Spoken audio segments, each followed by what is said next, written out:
अरे राय भाई, तुम्हारे ऊपर तो एक पूरी लड़कियों की स्क्वाड उतर रही है यार, अच्छे से खेलना।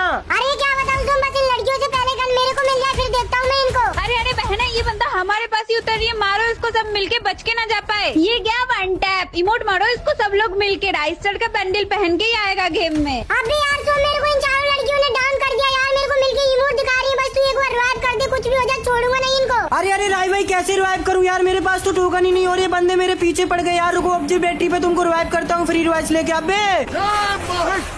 अबे बंदा कहाँ से आ गया, मारो साले को, बच के ना जा पाए। अबे तुम भाग जल्दी यहाँ से, यहाँ तो पूरा स्क्वाड बैठा है, जल्दी निकल यहाँ से नहीं तो तेरे को मार देंगे। अरे यार राय भाई, मुझे क्या पता था ये स्क्वाड यहाँ पे बैठी है यार, अब मैं क्या करूँ यार। रुको, मैं फ्री रिवाइव लेता हूँ, जो होगा सो देखा जाएगा। अबे सोम तू पागल है क्या, तूने फ्री रिवाइवल कार्ड क्यों ले लिया यार, अब वो तेरे को नहीं छोड़ेंगे। अरे अरे सब लोग जल्दी नीचे चलो, बंदे ने तो फ्री रिवाइव ले लिया, हमारे साले को जल्दी से। अरे